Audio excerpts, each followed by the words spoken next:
a nossa professora, a doutora Cheryl Shirley, que há pouco concluiu um doutorado em espiritualidade na área de saúde, da medicina, e temos tido a felicidade nesse semestre, a partir do dia 27 de julho, né? Quando o professor Luciano criou o Núcleo de Saúde e Espiritualidade, participarmos de uma série de atividades, desenvolvermos aí momentos e eventos interessantes.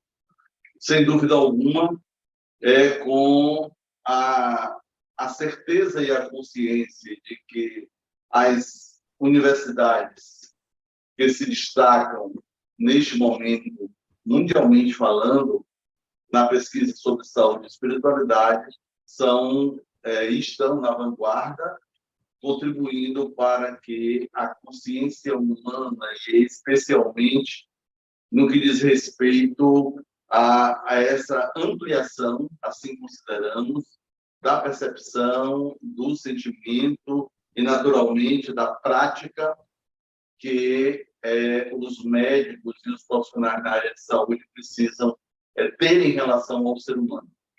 E nós queremos aqui, com o terapeuta, psicanalista e escritor Agnaldo Paviani, que aceitou, né? Sei da sua agenda, sei que você teve que fazer aí um ajuste nas suas atividades profissionais, inclusive familiares, né? Você acaba de receber na família aí 2 netinhas que, em função do parto ter sido antecipado, estavam na UTI e foram liberadas hoje à tarde, e você, com todas essas questões, mas manteve gentilmente o nosso compromisso, e nós agradecemos desde já, em nome da Faculdade de Medicina Santo Agostinho, do NUSE, do Núcleo de Saúde e Espiritualidade, em nome de todos os nossos participantes. Gostaria de, neste momento, lhe passar a palavra para que você desse aí as boas-vindas, suas expressões, a gente poder começar aqui a nossa entrevista tratando das questões que pensamos para este momento. Olá, uma boa noite a todos. Sou eu que sou muito grato a essa oportunidade de dar essa pequena contribuição a uma iniciativa tão nobre. Não é de hoje que nós pensamos no ser humano como um ser integral, não apenas alguém que tem os seus problemas relacionados ao campo físico, às doenças físicas, mas, sobretudo, também as questões emocionais, psicológicas, energéticas. Então, uma iniciativa como esta, creio eu, que em breve tempo ou a médio tempo estará presente em todas as faculdades, particularmente as de medicina, que visam a saúde. Então, para mim é uma alegria muito grande essa possibilidade, repito, de dar a minha pequena contribuição. Desde já, parabéns a essa iniciativa, muito válida, extremamente relevante, particularmente nesses tempos modernos, onde nós, seres humanos, estamos adoecendo tanto, principalmente no que diz respeito ao nosso emocional. Muito bem. Gostaria de registrar aqui a presença do nosso diretor regional, Pedro Herbert. É uma satisfação tê-lo conosco neste momento, inclusive pela proximidade do nosso encontro no Congresso Brasileiro de Educação Médica em Foz do Iguaçu. Então, um abraço carinhoso, obrigado pela sua presença em nosso evento. Bom, nós pensamos em algumas questões sobre o tema terapias, psicanálise, saúde e espiritualidade, como nós já mencionamos, e gostaríamos de começar com uma questão. Às vezes as pessoas lançam uma série de indagações em torno do porquê tanta diversidade, inclusive nas abordagens, nas metodologias. E a questão que a gente propõe para a nossa conversa aqui, nós sabemos que o termo terapia, etimologicamente, está ligado a cuidar. Qual a sua percepção e experiência como terapeuta quanto à questão da necessidade de existir diversas terapias? Qual a necessidade disso? Veja, não é de hoje que a Organização Mundial da Saúde, a OMS, definiu saúde como sendo um estado de completo bem-estar físico, mental e social, e não apenas a ausência de doenças. Entretanto, nós sabemos que cada ser humano tem uma percepção da vida. Quando falamos em saúde, quando falamos em espiritualidade, entendemos que cada indivíduo, de acordo com as suas crenças, com as suas experiências, aquilo que ele traz do contexto familiar, as suas experiências pessoais, ele tem uma percepção do que é saúde, do que é espiritualidade. Observemos. Se eu digo assim a você, puxa, Lindomar, esses últimos dias você engordou um pouco, não? E você é uma pessoa que tem uma boa relação com o seu corpo, você é uma pessoa que tem uma boa autoestima, você vai sorrir e dizer, sim, é verdade. Nos últimos tempos eu engordei um pouco, e tudo bem. Se eu faço essa mesma pergunta para alguém que não tem um bom relacionamento com o seu corpo, tem uma baixa autoestima, ele vai se sentir ofendido. Talvez ele vá ficar ali magoado durante um tempo muito grande. Por quê? Porque na percepção dele, de acordo com as suas experiências, aquela minha pergunta incomodou. Eu posso sorrir para você e eu sorri para você.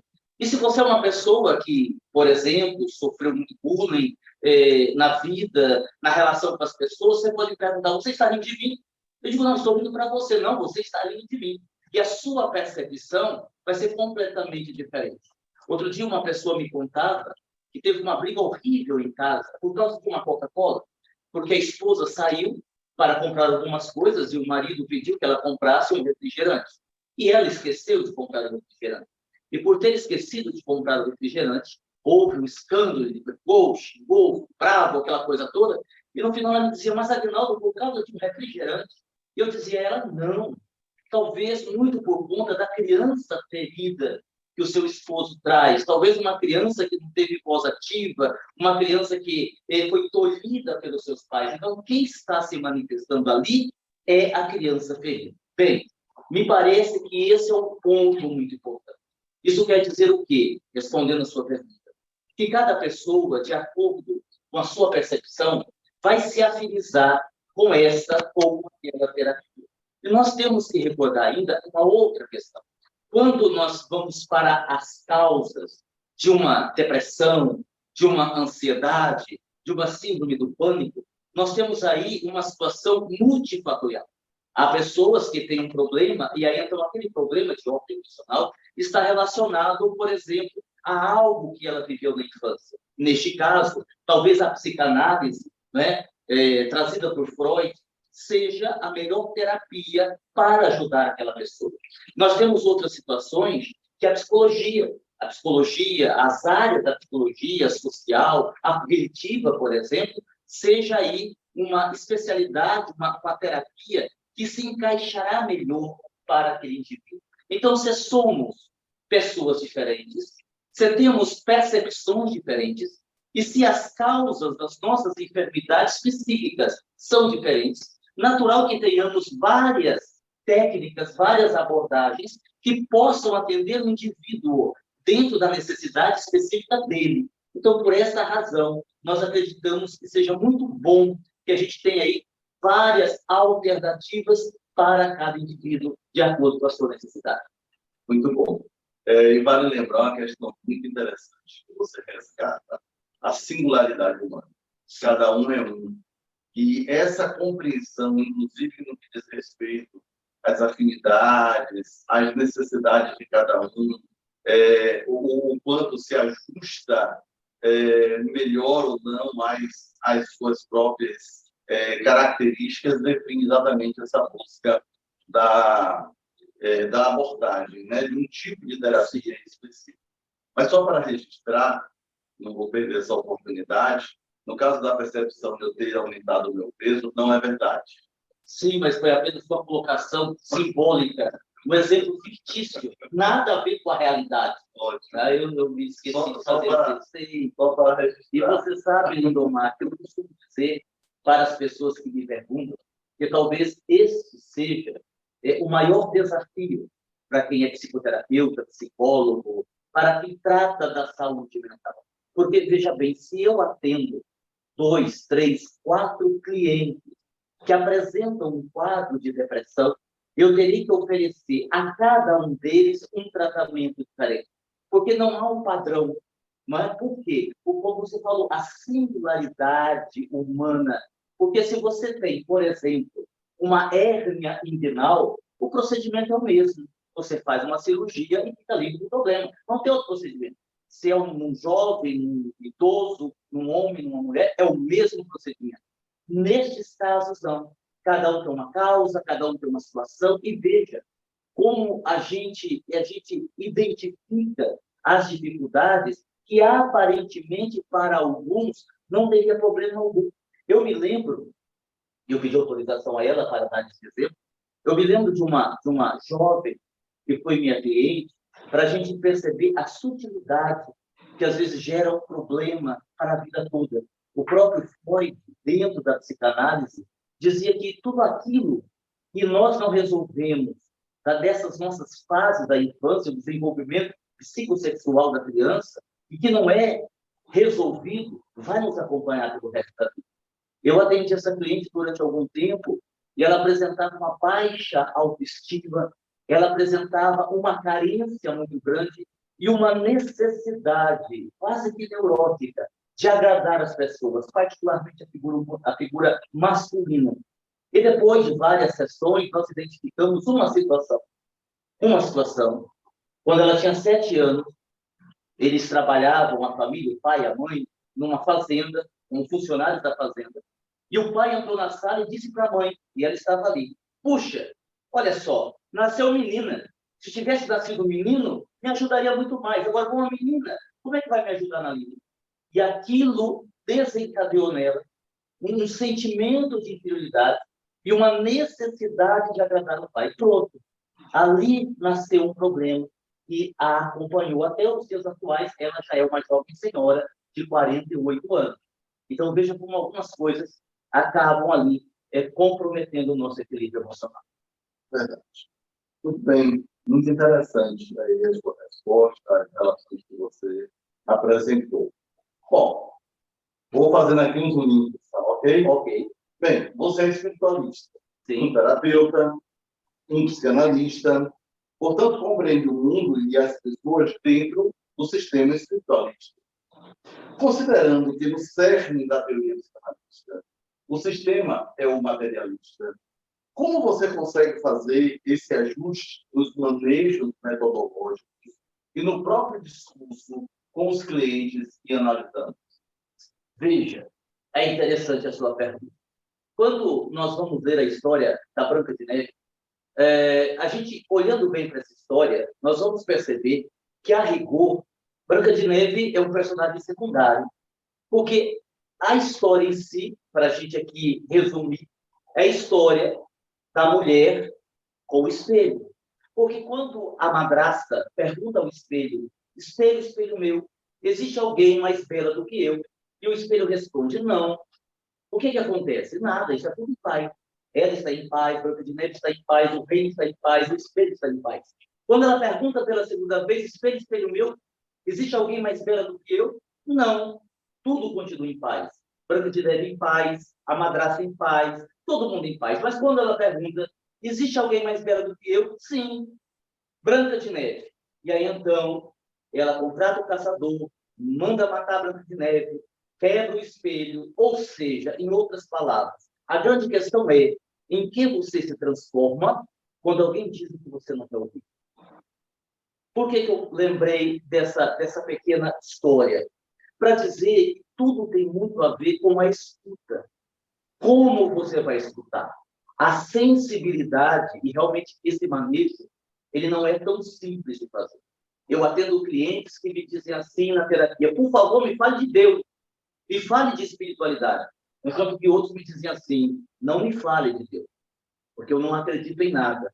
Então, essa percepção de entender o que um precisa, o que o outro precisa, é algo que vem muito da nossa sensibilidade. Como eu estou escutando o outro. E assim, como, quando e o que eu vou dizer ao outro. Porque Lacan, o psicanalista francês, já dizia que você sempre sabe o que diz, mas você nunca sabe o que o outro vai ouvir.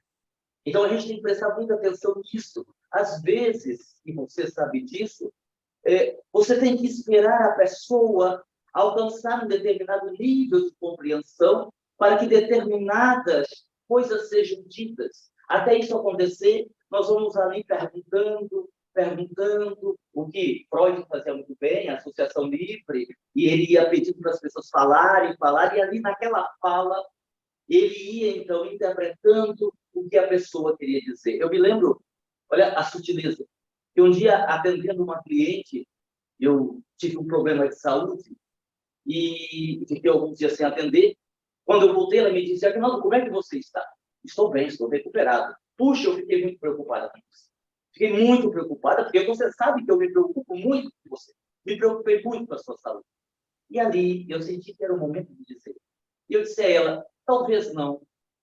Talvez não o quê? Talvez você não tenha ficado tão preocupada assim comigo. Como não?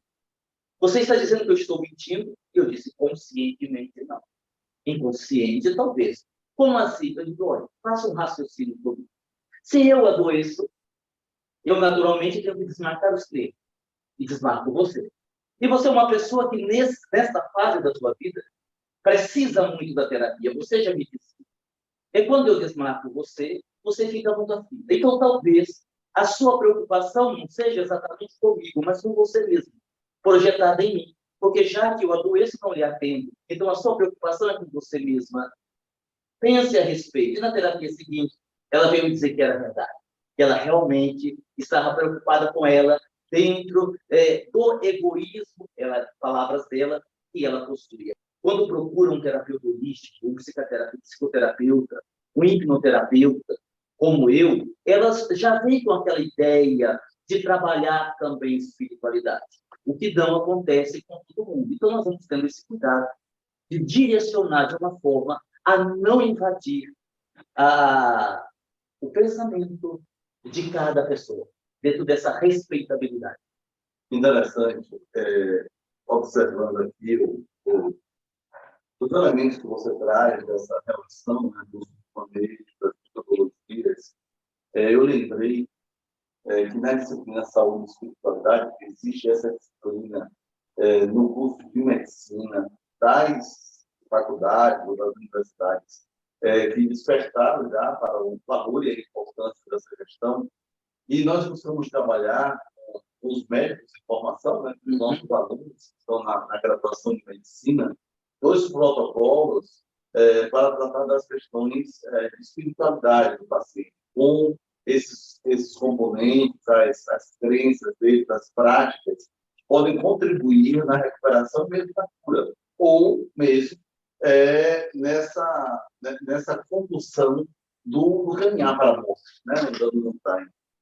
E aí, nós temos o FICA e o COP, são dois protocolos, em que a gente busca exatamente trabalhar com os alunos para que eles, estando fazendo a anamnese, tratando o paciente, eles possam aplicar aquelas questões de tal forma que deixe o paciente à vontade.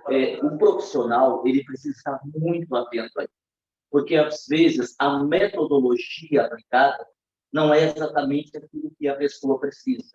E aí, então, a gente tem que falar dessa, digamos assim, dessa conduta do profissional sobre qual abordagem fazer. No meu caso aqui, como eu tenho uma formação em várias áreas, eu preciso ter muito cuidado para detectar quais das terapias ou qual terapia seria melhor para aquele caso, aquela situação. E aí nós voltamos na sua primeira pergunta, né? Qual o problema? Porque você veja, você pega uma dor de cabeça. Uma dor de cabeça pode ser uma sinusite, ou pode ser um problema no fígado que está gerando uma dor de cabeça. Então, aí, esse cuidado, ele é muito, muito importante. E talvez, só complementando o que você falou, talvez essa questão de fé, de ciência, além de ser essa visão, ter algumas pessoas ter essa visão medieval, a gente não pode esquecer que espiritualidade é uma experiência. Ela não tem a ver necessariamente com religião.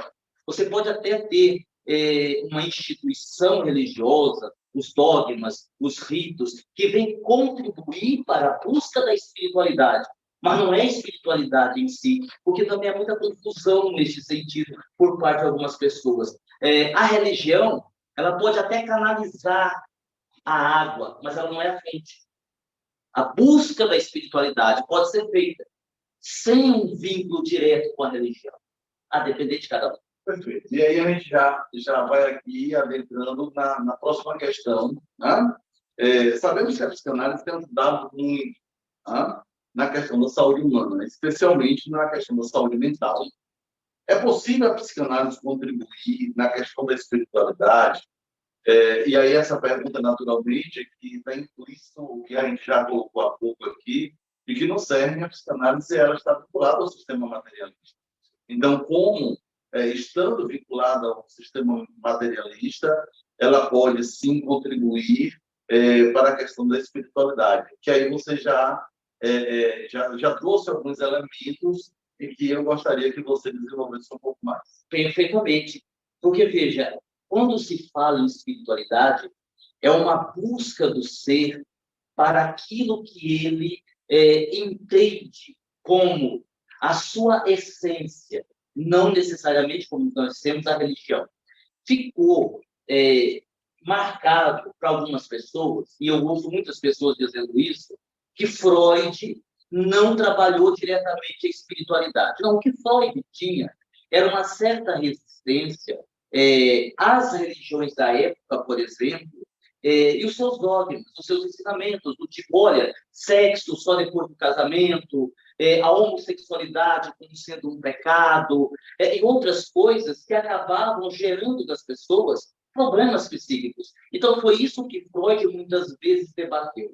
Mas desde que a psicanálise, a partir de Freud, vem falar aí, por exemplo, da estrutura psíquica, do consciente, do subconsciente, do inconsciente, a busca pela espiritualidade está justamente aí. Então, a psicanálise pode, sim, contribuir muito, porque o que a psicanálise traz como ferramenta principal? Descobrir as causas.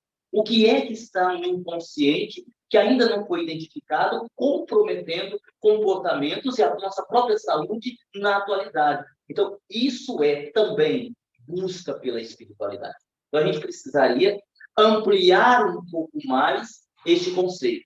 Claro que há pessoas que vão encontrar na religião essa ponte para encontrar a própria espiritualidade. Ótimo, mas o que nós estamos dizendo é que não necessariamente isso é uma obrigatoriedade para a busca da espiritualidade. Nós conhecemos, por exemplo, ateus, que são pessoas dignas, coerentes, com um comportamento ético, caridosas. Ora, estão buscando a sua maneira a espiritualidade.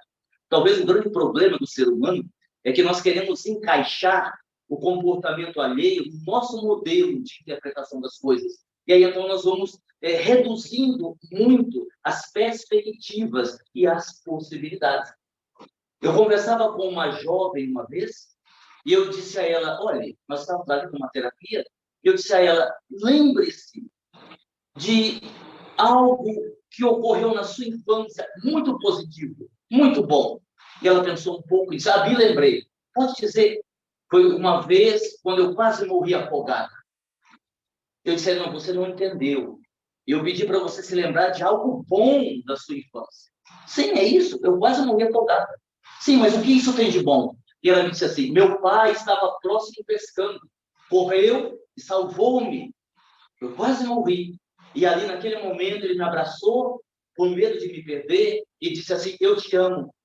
Foi a única vez que o meu pai disse que me amava.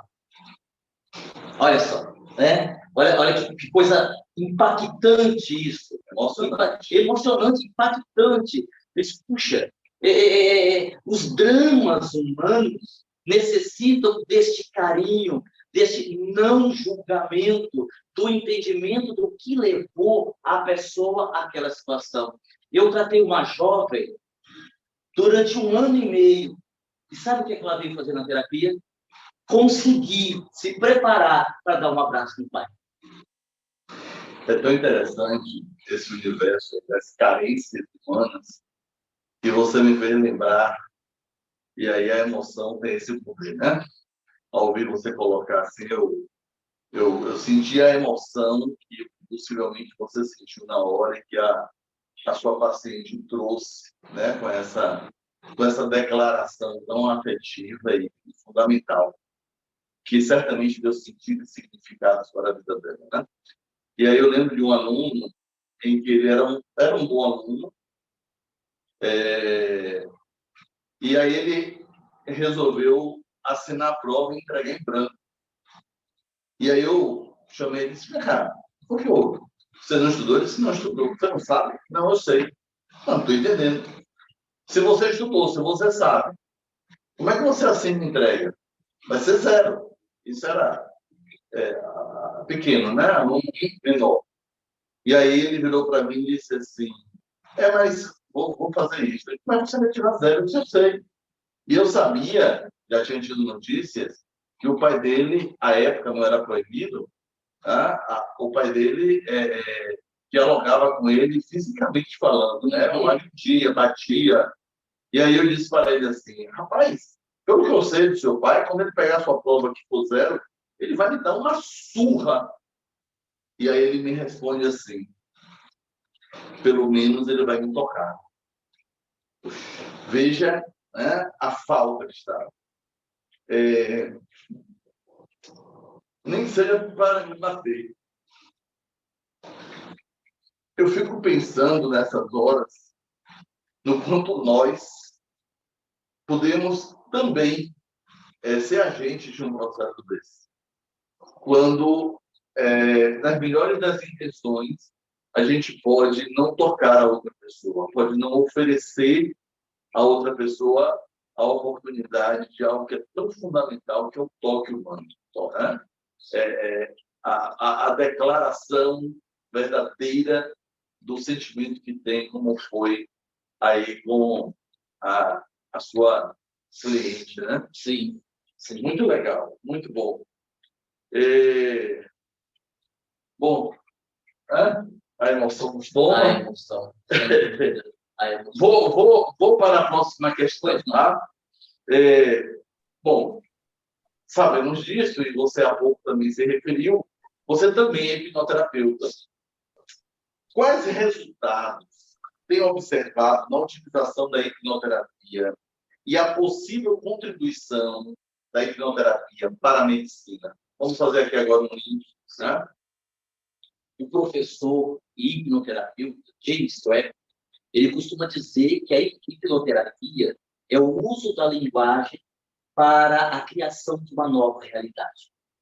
Toda a hipnose, e nós aprendemos isso quando nós fazemos o curso de hipnose, ela parte de uma auto-hipnose. Toda sugestão, ela necessita também de uma autossugestão.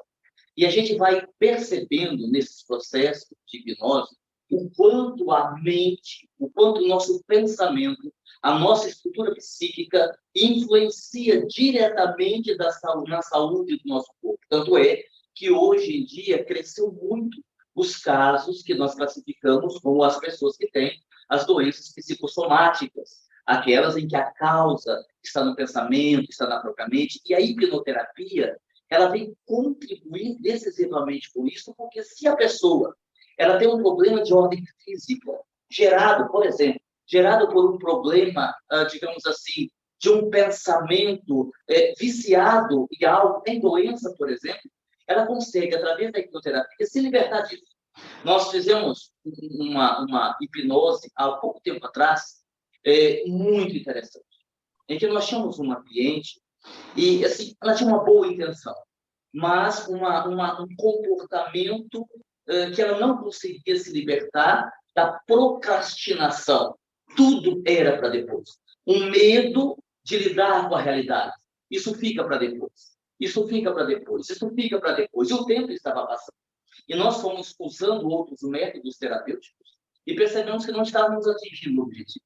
Então, colocamos ela na maca para que ela ficasse mais confortável e usamos essa técnica da hipnose, criando uma realidade. A gente poderia lembrar também a PNL, que é a programação neurolinguística, a força das palavras, né? A PNL trabalha aí a educação da mente, né? Para que a gente veja de uma forma mais clara o que está trazendo o inconsciente. E nós fizemos um trabalho com ela da seguinte forma, rapidamente. Relaxamos todo aquele processo, deixamos ela bem relaxada, depois colocamos ela de frente a um espelho, e de frente a esse espelho, o espelho refletia ela, mas com 85 anos de idade. Os cabelos brancos, as rugas na face, o corpo ao quebrado, uma bengala ao lado, e fomos trabalhando a ideia de que ela estava bem próxima da morte, pela idade, pela fragilidade do corpo, e em seguida, usando ali os métodos, colocamos-la conversando com esse espelho. E ela indagando a si mesma, do que eu me arrependo? Será que eu me arrependo de não ter dito mais vezes eu te amo? Será que eu me arrependo de não ter perdoado? Será que eu me arrependo de ter procrastinado muita coisa e não ter feito o que eu devia fazer? E esse processo impressionante, numa única sessão, como se tivesse libertado ela daquela condição. Claro que, a partir daí, não é que ela ficou totalmente curada 100%, mas quebrou aquela conexão com essa dificuldade. Então, a hipnoterapia clínica, a hipnose clínica, que nós trabalhamos aqui, ela tem colaborado muito nos tratamentos médicos, como você falou, que, veja, a gente tem que partir de um princípio de congregar, de somar, porque nós também não estamos numa competição. Quando se fala em terapia alternativa ou as terapias complementares, atualmente se usa mais essa expressão, as terapias complementares, não se trata de dizer que essa ou aquela é melhor que a medicina convencional, mas trata-se da realidade dela de contribuir para uma situação em que a pessoa, com uma dificuldade de recuperação de uma enfermidade, de algo, de um acidente, o trabalho da hipnose pode contribuir decisivamente com aquele quadro. Eu mesmo, e aqui peço licença para um depoimento pessoal, antes de me formar como hipnoterapeuta, eu tinha muitas reservas em relação à hipnose. Você me fez lembrar aqui, lá na Faculdade de Santo Agostinho, Itabuna, nós temos uma das vertentes, né, da nossa estrutura, é o que chamamos de PICs. São práticas integrativas e complementares. Nós temos uma sala específica do PICs e o NUSE tem, dentro de uma das vertentes, né, do projeto, tem oferecido alguns momentos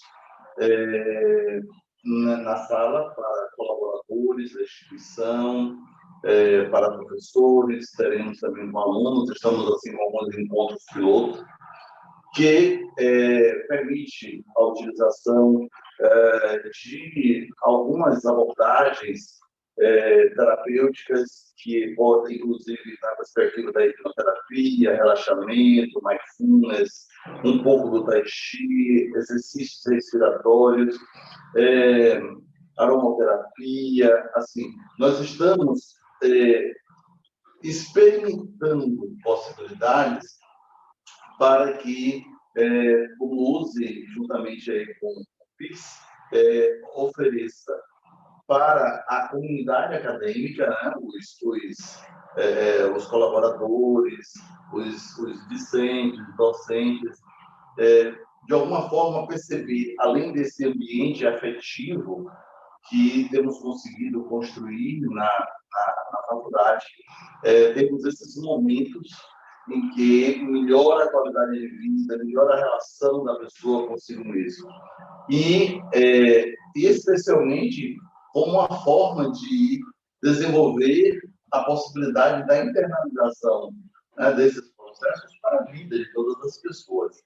Na nossa experiência, nós temos observado, em vários casos, das pessoas que têm problemas alérgicos, que não podem utilizar anestésicos, né?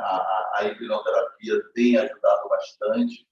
E em vários casos que você relata e traz aí, que é oferecido o médico buscando cada vez mais dar conta, né, dessa dimensão biológica, fisiológica, mas não desconsideram as emoções.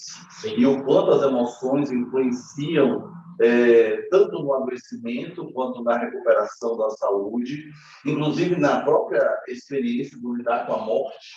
E, sem dúvida alguma, a hipnoterapia tem ajudado bastante e com os resultados que aparecem, né, nas situações utilizadas de forma bem positiva, se a pessoa está em um quadro, uma resistência de melhora muito grande, e ao cuidar aí da dimensão psicológica, da dimensão mental, de crenças limitantes, de processos de culpa, que dificultam muito a situação.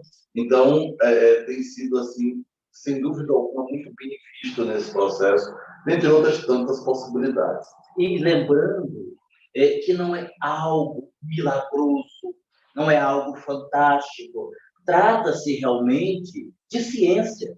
De ciência, como nós dissemos no início, o ser humano integral, que envolve essa parte energética, que envolve a parte espiritual, essa questão da espiritualidade, e tudo isso somando-se, nós temos o resultado final de saúde ou de doença. Eu me lembro que nós atendemos, agora não aqui na clínica, mas serve como exemplo, na nossa instituição, o Poder da Mente, um senhor que ele estava já com seus 86 anos de idade, estava com câncer, já com metástase, e havia assim, o prognóstico era o pior possível. Ele não suportaria uma cirurgia pela idade, por outros problemas. Então, assim, o médico disse, olha, algum tempo de vida, alguns meses, assim, vamos ser otimistas, um ano. Ele viveu mais 7 anos. 7 anos. Aí, de modo, por que será? Nunca eu o vi mal-humorado, pessimista. Sempre que alguém lhe pergunta, como você vai? Pô, bem, estou ótimo, graças a Deus. Tenho aqui ele dizia assim, ele brincava, tenho aqui esse câncer, mas se ele está comigo, vamos conviver em harmonia. Eu digo para ele, olha, eu não te odeio, mas vou lhe dizer uma coisa, eu não quero você comigo para sempre, não. Mas cedo ou mais tarde você vai embora. E esse otimismo, esse amor pela vida, fez com que ele vivesse muito mais do que aquilo que o prognóstico havia mostrado. Então, é a força do pensamento, porque também a gente usa muito essa questão, colocar de uma forma mais correta. A gente quase sempre analisa, porque é mais comum, o pensamento no sentido negativo de adoecimento, talvez porque haja uma necessidade muito grande, e eu tento trabalhar muito isso, de reeducação emocional. Eu acho que essa é uma perspectiva que precisa ser assimilada pelas pessoas. Nós não vamos mudar o mundo. Eu não gosto do mundo. Pois ele vai continuar do mesmo jeito, mesmo você não gostando. As pessoas não vão mudar para nos agradar, para fazer com que a gente melhore. Então, eu só tenho uma opção, mudar a mim mesmo. E como é que eu faço isso? Me reeducando emocionalmente, me colocando de uma forma diferente perante a vida. Aí, então, quando eu tenho uma dificuldade muito grande em fazer isso sozinho, é que nós temos as terapias, as mais variadas terapias. Eu me lembrei agora de uma terapia que ela é fantástica também, embora eu não a faça, que é a constelação familiar. Quanto tem ajudado também as pessoas, essa técnica em particular. Então, é isso que precisa ficar compreendido. Você traz aí na sua fala uma questão que tem sido assim, muito pensada no momento, que é a proposta da psicologia positiva. Nós temos uma disciplina no curso de medicina lá da faculdade Santo Agostinho de Itabuna, que o título da disciplina é Felicidade, Psicologia Positiva, Sentido e Propósito de Vida, que os alunos estão descobrindo gradativamente. Porque assim, e você lembrou bem, até então predomina muito a nossa evidenciação da doença. Tá? E a psicologia positiva, ela busca tratar de forma tal que a gente possa focar nos elementos que nos deixam bem. E ao melhorar o nosso estado íntimo, o nosso humor, a nossa relação conosco mesmo, com o outro, com o mundo, com Deus, ou com a espiritualidade, se preferir, nós vamos adquirir uma melhor predisposição, um sistema imunológico funcionando melhor, relações saudáveis, evitando aí as relações doentias, tóxicas. E isso nos dá, sem dúvida alguma, uma melhor experiência no sentido do reconhecimento do humano. E é nessa perspectiva que vai a nossa última pergunta, porque o tempo voa, né? Esse momento aqui tão incrível, tão produtivo, tão informativo e reflexivo, nos leva a nem perceber, né, o passar do tempo. Mas vamos lá. Quando relacionamos o tema da nossa entrevista, terapias, psicanálise, saúde e espiritualidade, com a medicina, podemos identificar alguma contribuição quanto à questão da humanização da medicina ou dos atendimentos médicos? Como você percebe aí essa relação? Né? Já que a gente está tratando esse tema, da própria importância de que aconteça aí essa mudança paradigmática, né? O modelo do corpo, não veja, a gente possa ver o outro enquanto uma pessoa, e não como o fígado que está doente, o cardíaco, é o coração que está mal, é a apendicite, sabe? Então, assim, como, a partir da sua experiência, desse olhar que você tem, como você percebe aí essa relação? Né? Essa urbanização, ela é extremamente importante. A gente sabe, por exemplo, que quando você vai ao médico e o médico lhe trata bem, há ali uma simpatia, grande parte do problema já está resolvido ali, porque você se sente confiante no médico. Vou dar um exemplo pessoal. Claro que cada profissional é um profissional, mas apenas para exemplificar o que você perguntou dentro da minha resposta. Eu me lembro que o meu filho, ao final da tarde, estava com um problema respiratório, uma adenoide, e então nós tivemos que levá-lo ao médico. O tempo passou e ele precisou de uma nova consulta. Então, eu disse, olha, nós não vamos pagar uma nova consulta agora, até pelo valor. Então, como não está muito grave, você vai procurar o mesmo médico, que nos atendeu muito bem, bom profissional, mas você vai lá pelo SUS, não é? Você aguarda, demora um pouco, mas você vai lá. E a minha esposa o levou, e ele não a reconheceu, e nem reconheceu o menino. Demora da consulta, 1 minuto e 48 segundos. Foi o tempo que demorou para ele examinar e dar o remédio. Então, quer dizer, falta essa percepção do ser humano como um todo, de você olhar e dizer assim, olha, é o ser humano, é o fígado, não é o estômago, não é o intestino, é o indivíduo como um todo. Quando, creio eu, quando os profissionais da área da saúde, os médicos, começarem a olhar para o ser humano como um todo, nós estaremos curando muito mais doenças do que hoje em dia. Mesmo porque existe uma frase muito antiga, que eu não me lembro de quem é, mas eu vou citá-la mesmo assim, que diz que não existem doenças, existem doentes. Né? Que à medida que nós vamos melhorando o nosso emocional, a nossa percepção, que nós vamos sendo mais felizes, nós vamos tendo mais saúde. Eu acho que essa é a ideia. Essa é a proposta. E se você me permite, eu gostaria, antes de encerrar, de lembrar um dos ensinamentos de Jesus, quando ele disse, não observai as aves dos céus, elas não plantam, não colhem, não guardam celeiros, e ainda assim o Pai, o Deus, ou o Criador, como queiram, as alimenta, observai os filhos do campo. E eu entendo nessa frase de Jesus a necessidade da gente observar não o lado bom da vida, porque quando a gente diz que a vida tem um lado bom, a gente automaticamente está dizendo que ela tem um lado ruim. E eu não vejo desse jeito. A vida é boa por si mesma, como uma escola, como um local de aprendizado. Tudo depende da leitura que nós fazemos. Ah, mas eu estou doente, eu estou enfermo. Ok, vamos lá, vamos entender qual é a mensagem da doença, vamos ver o que nós podemos fazer com ela, vamos fazer como homem, vamos dialogar com o nosso problema, mas dialogar no sentido positivo. Porque outro dia uma pessoa, um amigo me dizia, e ele falou isso várias vezes, ah, eu não aguento mais minha gastrite, porque essa minha gastrite, porque essa minha gastrite. Eu disse, escuta, você é aqui há muito tempo, você alimenta com quê? Com ração? Eu disse, como? Ele falou, não, mas você está falando com tanto carinho da sua gastrite, a minha gastrite. Ele esqueceu o estômago.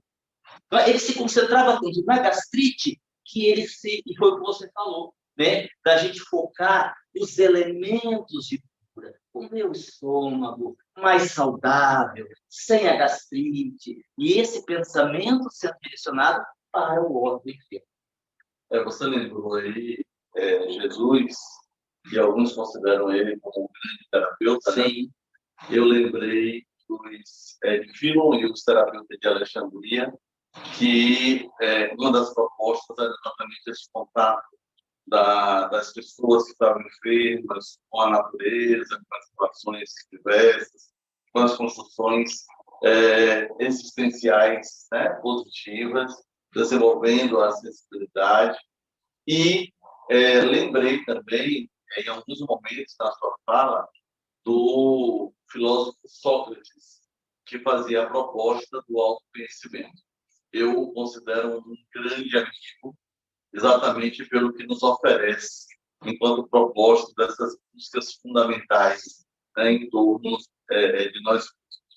Bom, nosso tempo já está no limite. Sim. E eu gostaria de, antes de agradecer, eu queria lhe pedir para que você fizesse suas considerações finais, para que a gente possa concluir aí essa oportunidade em que o MUSE nos oferece, né, pela própria existência dele, e que a Faculdade de Santo Agostinho de Itabuna tem gerado, né, para nós que nós estamos trabalhando e para difusão, pesquisa e práticas de uma realidade mais integrada, aí espiritualizante.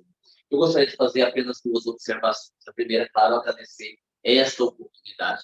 Na verdade, sou eu quem ganho, tendo essa possibilidade de estar aqui com você, nesse bate-papo tão emocionante, com tantas reflexões. E uma última. Eu gostaria de registrar que eu lhe convidei para este momento, no MUSE, em um outro evento que nós participávamos, que era virtual, Sim. Tá? Em que eu estava na Bahia, você aqui em São Paulo, e você disse prontamente que aceitava, e depois você colocou a condição, tá? Que dava entrevista se fosse presencial nós dois. Sim, exatamente. Eis, né, que estamos aqui exatamente para cumprirmos aí com a proposta, além de participarmos do outro evento, né, que começa daqui a um dia, né? Então, assim, quero registrar e agradecer aqui, em nome da Faculdade Santa Cristina de Itabuna, em nome do professor Dr. Luciano Corinho, que é o diretor da instituição, doutora Mércia Margoto, que é a coordenadora do curso de Medicina, doutora Cheryl Chile, que é a coordenadora do internato, que também participa do MUSE, né, Conjunto de Saúde e Espiritualidade, que realiza esse evento, e que temos a felicidade de estarmos na coordenação nesse momento, e contar com um grupo que participa do MUSE, que dá vida a essa experiência, assim, com muita amorosidade, com o amor como esse elo de espiritualidade e de saúde, né? Agradeço ao Instituto Paviani, que nos recebe neste momento, que nos acolhe. Quero deixar registrado aqui também o nosso agradecimento à parte técnica aqui, nosso Ricardo. Muito obrigado aí por estar aí disponível a prestar esses serviços tão importantes.